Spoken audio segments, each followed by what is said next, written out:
Hello guys, and welcome back to Joe's Ventures. And today we're going to be taking a look at Planet Zoo again. This will be part 27. So look, we're really getting to the double digits. I can't believe that we've done so many parts, and I've still got a couple more parts to come. So that's really awesome. So we're going to be taking a look at a bunch of different mods people have been making, and yeah, have a look at some really cool animals that we've been getting. We've been getting inundated, especially after this update, with cool new animals that I'm really excited to show off to you guys. So we're going to be starting off with the Mute Swan by Narwhaler. We also did the next mod, the Black Neck Swan. So we're going to be starting with the Mute Swan, so we can have a look at these wonderful guys. Really nice model.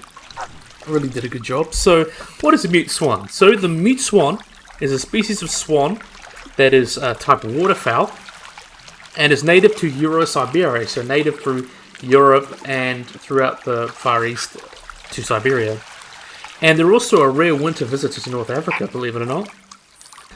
They're also an introduced species in North America, and has also been introduced to places like Australasia, such as Australia, New Zealand, and Southern Africa. So that's where they've kind of been introduced as kind of an ornamental species. So their name comes from the mute swan because they're not usually as vocal as other species of swans, so they're mute. And they are very huge. They're one of the biggest flying birds. So they can get up to 140 to 160 centimeters long, although they can range up to 125 to 170 centimeters long, with a 200 to 240 meter centimeter wingspan. That'd be huge. The males are typically larger than females, and they have this large knob on their bill. And they're on average the second largest waterfowl, just after the trumpeter swan, although male mute swans can easily match or even exceed them in mass, so it's kind of the same-ish. Really, there's not really too much difference. So they're also one of the heaviest flying birds, and there were several studies from Great Britain that had males that weighed between 10 to 18 kilograms, with the rate ranges of 9 to 14 kilograms for the slightly smaller females, 8 to 9.6 I mean, with a rate range of 7 to 10 kilos. So the largest females were 10 kilos, and the largest males were 11 to 18 kilos, I think. So very big birds, and they can get up to 15, and even one that was 23 kilos. That's the largest verified bird that could fly, which is, even though we don't know if that heavyweight could particularly fly, but I think it's really cool. These guys nest in these warm, large mounds that they build in waterside vegetation and shallow water and islands and things like that, or in the middle of an edge of a lake. And they are monogamous and often reuse the same nest every year instead of rebuilding it, and they restore or rebuild it as needed. And the males and females share the responsibilities of taking care of the nest and the babies, and feed on a wide range of vegetation, both on submerged plants with their long necks. And they often graze on land as well, and commonly feed on agricultural crops such as oil seeds and wheat, which is really cool. So yeah, just as a side note, you can't really edit the rigs much yet, so they're kind of levitating since it's obviously based on the flamingo. Still a really nice model though. So unlike black swans, these guys are pretty territorial, and a single pair will, on a small lake, though a few locations where it's large enough, they will have multiple territories, such as the Baltic Sea. And they can be very aggressive with defending their nests, and they're highly protective of their mates and offspring. So they're kind of like Canadian geese. Are kind of met their match, especially with the mute swans, as they regularly attack people, since they're bigger than Canadian geese. The Canadian geese have met their match with the mute swan. And they are really preyed upon, though. They are animals such as coyotes, lynx, bears can pose threats to ones that can't get away. And there have been a few cases of healthy adults being preyed upon by golden eagles, though there's a kind of accounts. And it's also considered criminal law to hurt them under British law, and have been placed under the highest protections due to the association with the monarch, since they're kind of a ornamental species, which is pretty interesting. So yeah, they're in popular culture. They're they're seen as the national bird of Denmark. Prior to that, with the skylark, swan lake, they're very a bird that's used a lot in gardens and stuff. It's a very ornamental bird, and I don't doubt that, and I see why, because it's a very beautiful bird with that white and the cool cob there. It's a really, really cool animal. I'm glad that we're getting in the game. It's good if you want to make your little gardens and such. If you want to make a nice botanical garden, you can have your swans and such. So yeah, that's really, really awesome. So now we're going to be moving on to the next one. This is also by Narwhaler. We have the Black-necked Swan. So these guys are not quite as big as the larger mute swans, but still cool nonetheless. So these are also the largest waterfowl native to South America as well, so that's pretty cool. They average about 100 to 124 centimeters long and weigh between 3.5 and 6.7 kilos. And the wingspan usually ranges from 135 to 177 centimeters long.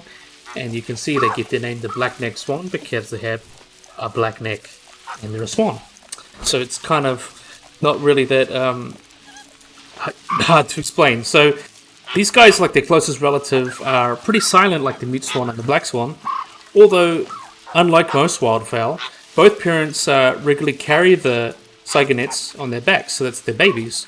And the females lay up to 4 to 6 eggs in a vegetation mound, and their diet usually consists of vegetation, insects, and spawn. So as I mentioned, these guys are kind of found all around freshwater lakes, marshes, and lagoons in Southern America. They even have been seen breeds in Chile, the southern zone, Chilean southern zone, and the Falkland Islands as well. And in the astral winter, they migrate north to places like Paraguay, Bolivia, and Brazil. And the wetlands created by the Great Chilean earthquake actually created important population centers for these black-necked swans, so they might have actually benefited from that. So in 2004 and 2005, thousands of these swans were died and migrated from any major contamination, which was really sad. But a lot of the birds in the sanctuary had been wiped out, and only 4 birds had been observed from a previous population of about 5,000. And they are widespread, so they're luckily not considered very endangered by the IUCN. So the least concern. So they're doing pretty well. So we got 2 swans. We got another cool goose. This is not a true goose though, they're a very interesting group. So we have got the Magpie Goose by Mongo Hardwood. So the Magpie Goose is the sole living representative species of the family Ansernoridae, so the only living member of this group. And they're a common waterfowl that's found in Australia and southern New Guinea. And they're prone to wandering, especially when not breeding, and sometimes we're cut outside its core range. The species was once widespread in southern Australia as well, but has disappeared largely due to the drainage of wetlands where the birds once bred, and due to the importance of the Aboriginal people as the food source and record hunting, their expansive and stable presence has been seen, and they are kind of managed because they are so important to tourism, like bird watching, also recreational hunting, and the Aboriginal part, of course. So they're unmistakable. They have this really cool black and white plumage that you see here. They're very swan or goose-like, but they're not really like related to them, as I mentioned. And unlike true geese, they molt as gradual, so there's no flightless period, and they have a really loud honk. So these guys, when they molt, they will not just molt in one big go. They kind of just do it as they go along, so that means they can fly all the time, which is pretty cool. So they were once considered an Anseriform, which is a ducks, but now they're considered their own group. And because they're so distant related, that's why they're considered their own mono-related group. So they're quite a living fossil. So these guys apparently diverged in the Cretaceous Paleogene extinction event, so the KT boundary. That's when they split from other waterfowl and things. And are related to Vagus loni from some 68 to 67 million years ago. That I believe there's also another genus called Alentavis from the early Paleogene of USA, as sometimes considered like a really early relative of this animal. So it's really cool that they're kind of a living fossil, so to speak. I think that's really cool. So these guys live in a variety of open wetlands and swamps where they run around and wade and have a good time, and they mainly eat vegetation such as dry grass, grass seeds, spike ruche, and wild rice. So that's pretty cool. They are fairly sedentary, apart from some movement during the dry season. They're also colonial breeders and are gregarious outside the breeding season and can form large flocks of about a few thousand individuals. They nest on the ground or in trees 5 meters or more high, and they typically have a clutch of about 15 eggs, and some males mate with 2 females, all of which raise the young. Unlike some other polygynous birds, they also may be beneficial when predation rates are high in chicks raised by trios and more likely to survive. That's pretty cool. So luckily they're pretty plentiful, but there are parts of their range where they have become extinct because of draining of wetlands and overhunting, and there have been reintroduction projects considered and been talked about by the government of Australia because they're really into the rewilding at the moment, especially with a lot of the pest-free fences they've been putting up. So they consider trying to make areas for these guys, so that's really, really cool. And with the advent of climate change and more freshwater inductions to the current existing freshwater floodplains, they're really worried about the magpie goose because their habitat may be at risk from becoming too salty for them to live in, but at the moment are considered least concerned, so that's a good thing. A really wonderful animal. I think they look great. Bongo Hardwood did a good job. So now we're going to be moving on to the mammal now, another mammal. So this was kind of ported from Zoo Tycoon 3, the one that Frontier made, but it was ported by Leaf and Nicholas Lionrider. We have got the red Runt Agouti. So let's have a quick look at that little agouti. Nothing wrong with a good agouti. Look at that agouti, more like a cutie, haha. Epic.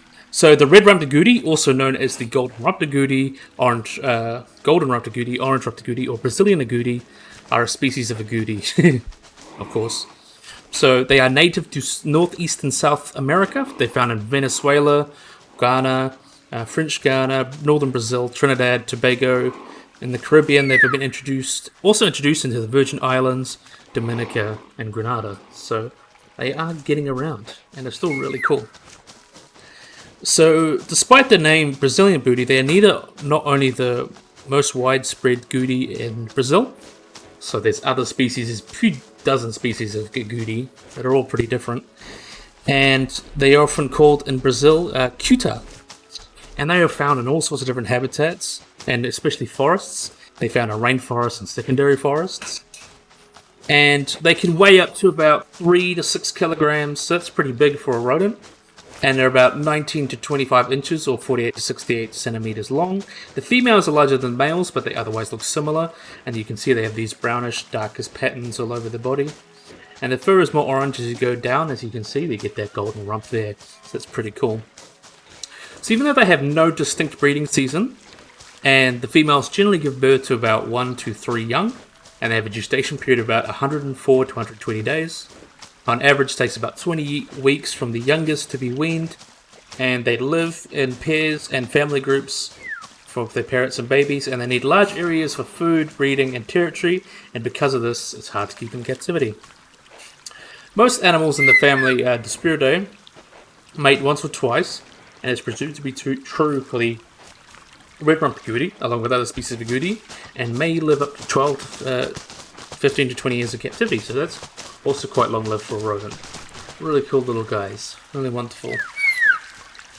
And they also need to feed on, and they're very important in the rainforest ecosystem because they are known to spread seeds. A lot of these herbivores spread seeds and kind of create the forest for them. It's a really interesting system, and it shows how important even these little guys are important to rainforests and other forests and things. Those little guys swimming. Very, very cute. Very wonderful.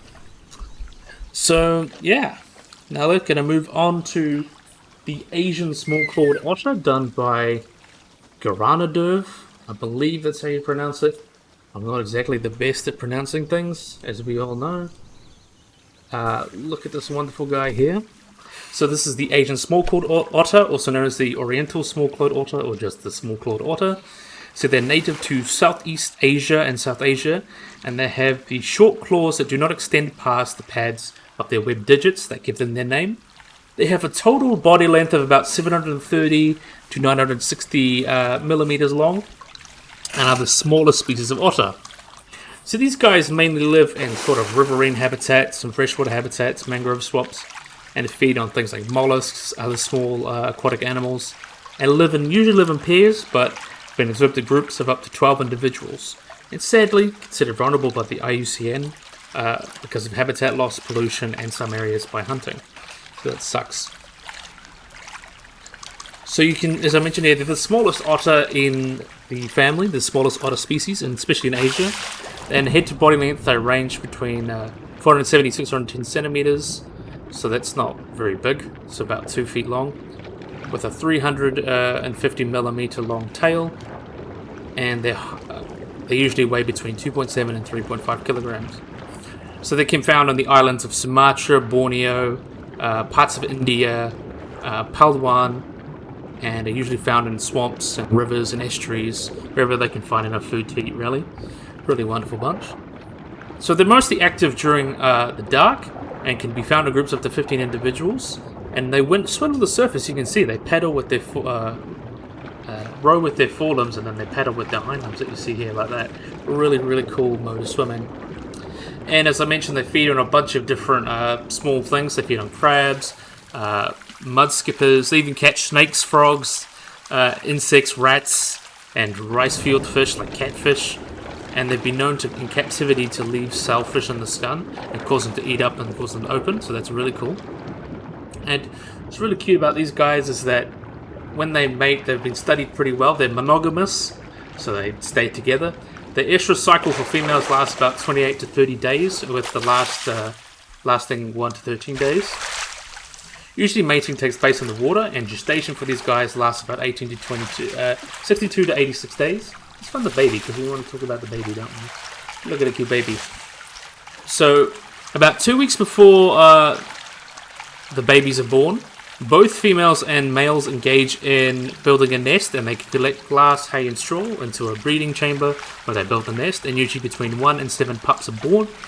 Pups are born with their eyes closed, which open about the 5th week, and newborns can be born between 45 and 62 grams and reach a weight of 410 to 988 grams, so a little under a kilo, after 60 days.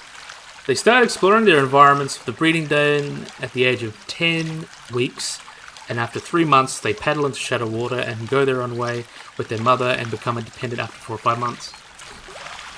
So, as I mentioned, these guys are at risk from poaching for their fur, and lots of destruction of habitat, and because a lot of the wetlands and swamps are drained to make rice paddies or many other things for agriculture.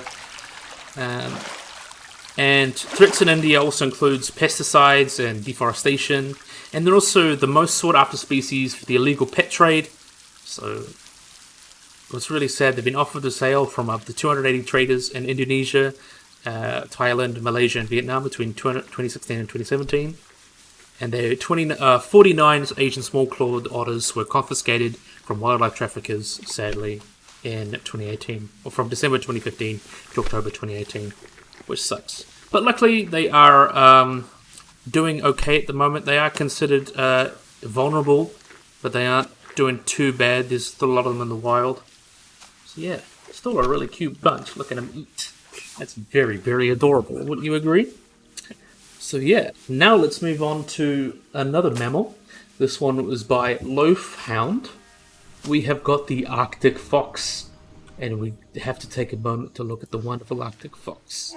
So they're also known as the polar fox or the snow fox. They're a very small fox native to the Arctic regions of the Northern Hemisphere and commonly found throughout the Arctic tundra biome. And you can see they're very, very well adapted for these cold environments, and are best known for their very thick, warm fur. They're used for camouflage and also have this very large, fluffy tail. And in the wild, they do not live usually past their first year of life, sadly, but they can survive up to 11 years. You can see their body ranges here from about 46 to 68 centimeters long, and which is generally around a body to try and minimize the escape of body heat. So these guys are usually prey upon lemmings, voles, ring-sealed pups, fish, waterfowl, seabirds, and carrion. Even berries, seaweed, and insects, small invertebrates, are often considered on the menu. And Arctic foxes tend to form these monogamous pairs during the breeding season, and then they stay together to raise their young under complex underground dens. And occasionally other family members might help as well. Natural predators of these guys include polar bears, wolverines, red foxes, wolves, grizzly bears, and golden eagles. So these guys are just so cool little guys. So we can see that's really cool about these guys as well is that they have a molt. So in the winter they look like this to match the snow, and the babies have the summer colours, and I think they're very cute though. They're really wonderful. So let's go talk to your mum or your dad. So as I mentioned, these guys pretty much eat whatever they can. They have all sorts of different adaptations to live in the Arctic, including a low surface area to volume ratio by having like compact bodies.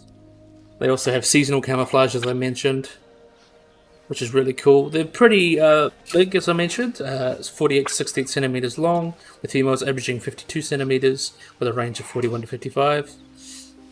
They averagely weigh about 3.5 kilos, but can reach up to 9 kilos, with females ranging up to 3 kilos, so you can get these very big males.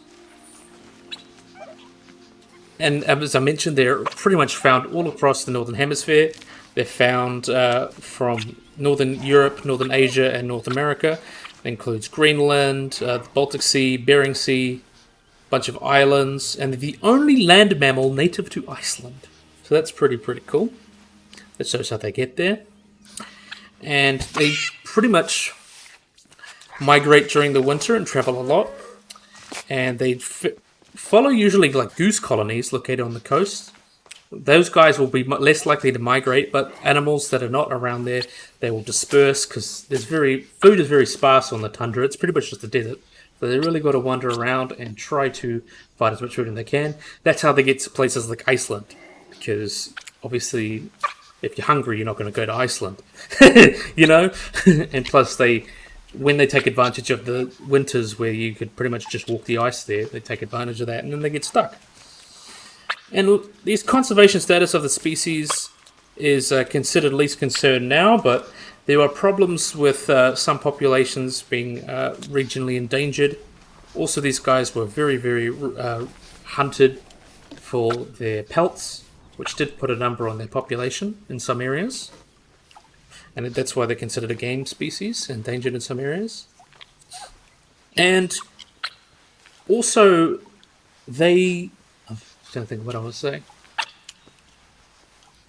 And also, climate change is a big issue for these guys. As the tundra habitat goes and disappears, they're not going to be able to find their food, and they'll probably overheat and die and get out-competed by red foxes. So yeah, that's why we need to stop climate change if we can. Climate change is always a big issue. So now we're going to be moving on from foxes to bears. So this one was also done by Narwhaler. We always remember Narwhaler. We have got the Andean or the spectacled bear. Woohoo! Hello there. And we've got some cuties there as well. So we have the wonderful spectacled bear, the only bear from South America alive today. And the last remaining member of the short-faced bears, which include animals like Arctodus, remember the giant short-faced bear. And they are the only surviving species of bear native to South America, and the only member of this species. So they're the largest land carnivore in South America.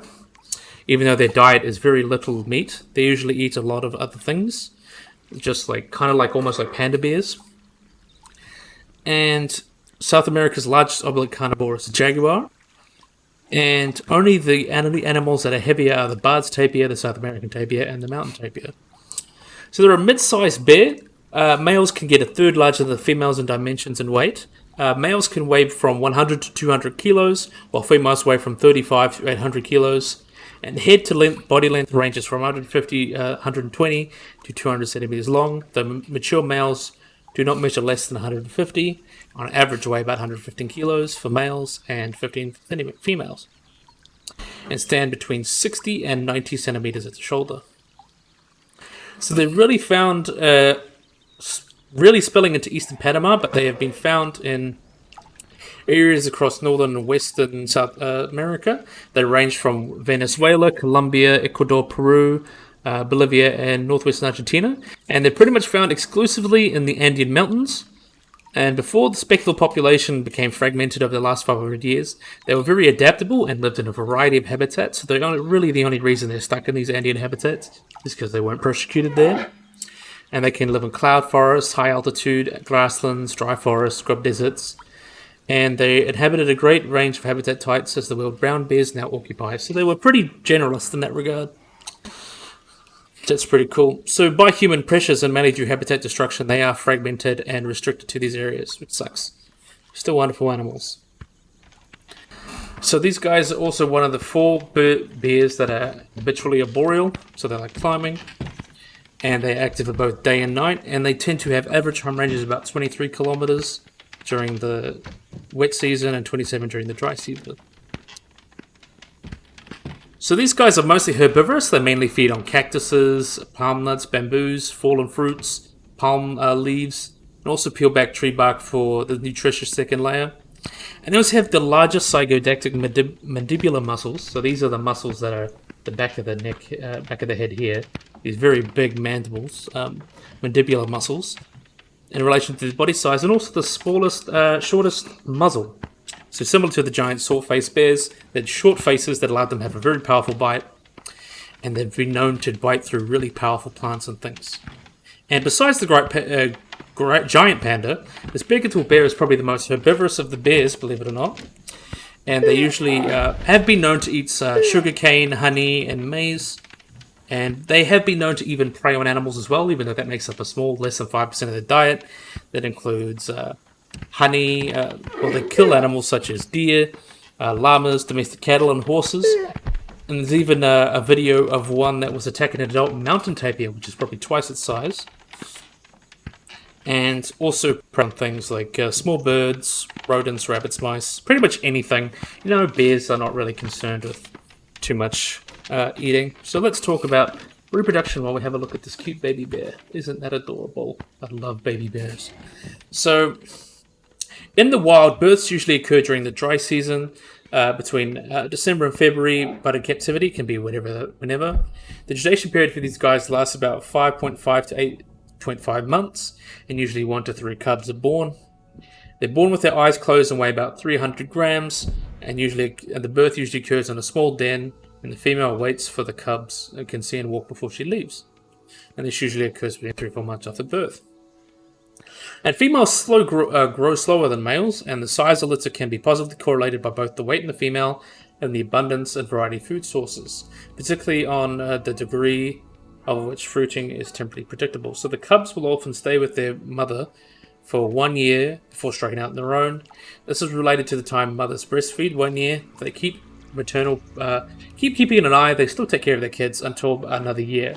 And breeding maturity is estimated to be reached between 4 and 7 years for age of both sexes, which is based on captive bears. And females usually give birth for the first time when they are 5 years old, and their fecundity is shorter than that as males, who are fertile pretty much all their lives. And something in favour of the substance of the bear population is longevity, since they are able to raise at least 2 cubs to adulthood, contributing to their population replacement. So, as long as they have 2 cubs, they're good. And a lot of these threats to these guys, sadly, is things like poaching, trophy hunting, religious and magical beliefs that negatively affect the bears. We'll go back to an adult, which sucks. And also natural products trade that also affects them because of cutting down trees, along with conflict with humans. And there are also issues because a lot of gallbladders are valued by traditional Chinese medicine as kind of these, and can fetch a high price on the black market. So a lot of people could kill these bears and take their biles to try and make some money. Same way you kind of have rhino horn. Also, poaching is a big issue, but luckily there are conservation plans to try and protect these bears and their habitats. And there are protected areas all over the place and all sorts of different strategies to try and bring them back and put them in the distribution. So yeah, that's really, really cool. Really wonderful animals, and how can you not love a good bear? Good bear indeed. So we got from one bear to another bear. I keep saying Gaboni, but it's actually Gaboy. So this is by Havoc1199 and Gaboy. Yeah, boy. We've got the Eurasian brown bear. So this is a subspecies of the brown bear, and one of the most common subspecies that you can find. And they're found throughout much of Europe and Asia. And the genetic diversity of present-day brown bears have been very studied, and they're kind of structured in these main clades. So these guys are pretty large. They can get very dense fur, up to 10 centimeters long. And a full-grown male from these guys weighs between 250 and 300 kilos, with a maximum weight of 481 kilos, so a little over 1,000 pounds, and a length of 2.5 meters for males, and females typically range from about 150 to 250 kilos, and have a lifespan of about 20 to 30 years. So brown bears used to be present all around Europe, especially in the Britain, but they were wiped out in AD 1000 through overhunting, and also used in ancient Rome for battles. And these guys, the oldest fossils of these guys dates about 500,000 years ago, where they were known from mtDNA studies that during the Pleistocene Ice Age it was too cold for brown bears to survive in Europe except for Russia, Spain, and the Balkans. And modern research has kind of given this possible to track the origin of the Eurasian bear subspecies, along with the other bear subspecies. And they found that the Eurasian bear separated about 850,000 years ago, and one branch from Western Europe, another branch from Western Europe. Basically, it was separated Western Europe, Russia, Eastern Europe, and Asia. The research in microcultural DNA suggests that they found that Europe divides into two kind of big clades. So one's from the Iberian Peninsula and the Balkans, and the other in Russia. And there are areas where also they interbreed with these different populations. So taxonomy do be like how it is. Let's have a look at these cute baby bears while we're talking about them. So these guys are found pretty much all over Eurasia, also places that have been extirpated, such as Ireland, Britain, Denmark, and Netherlands. So they have been kind of kicked out of there. And these guys obviously are very culturally depicted in these areas because they're kind of revered.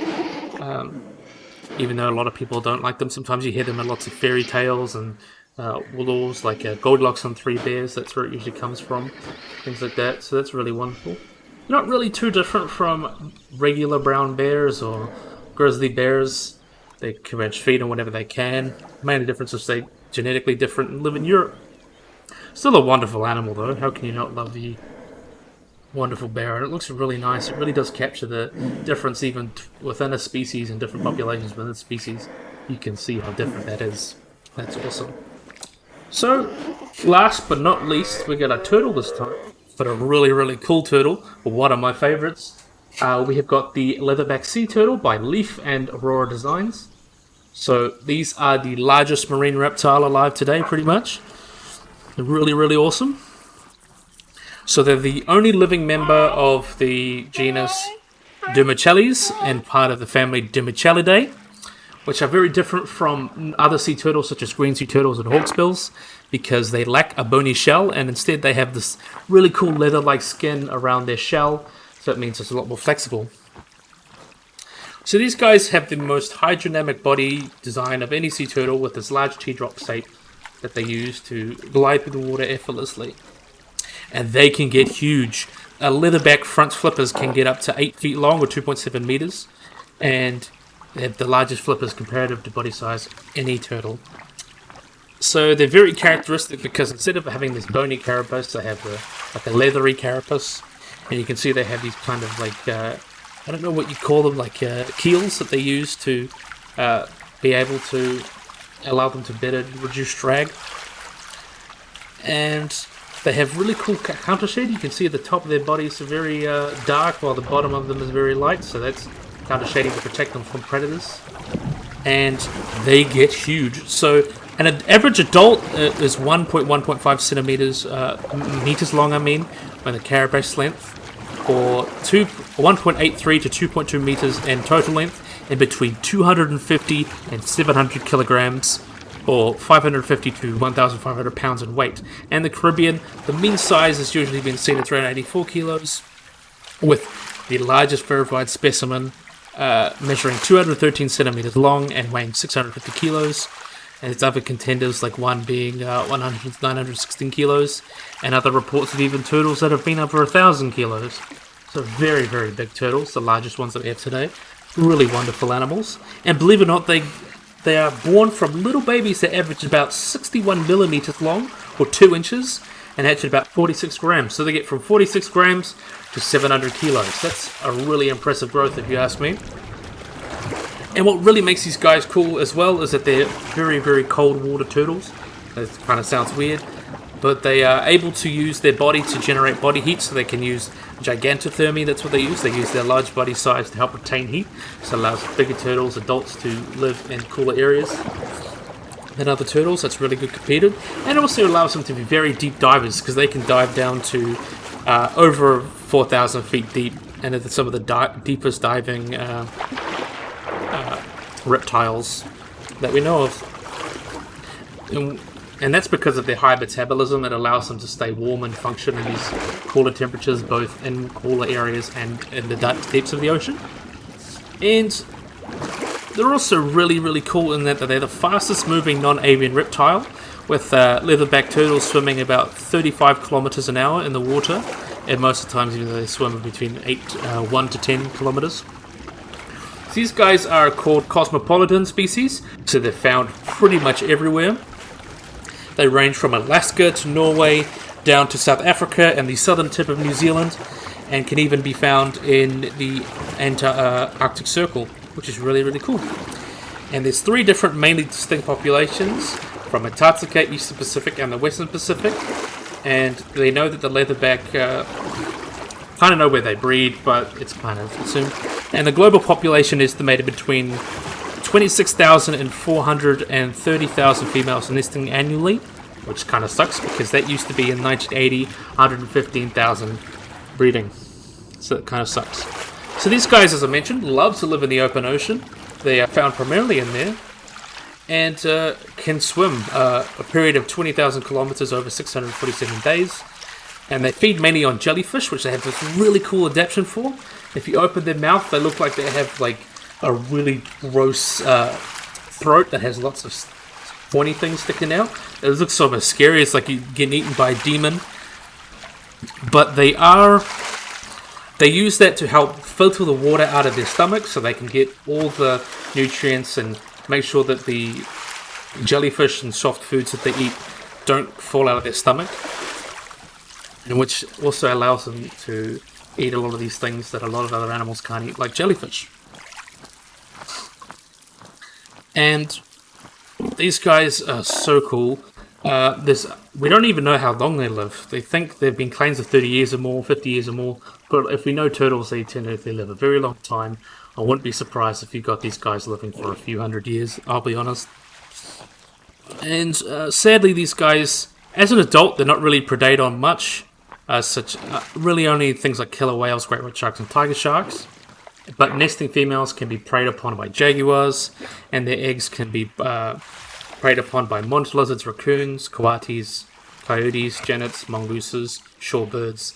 Lots of different species eat the eggs because they lay hundreds of eggs, and then once these eggs are laid, they kind of all run. Most of them will get eaten, and hopefully a couple survive. I think while he's leaning like that, we'll move on to another wonderful leatherback.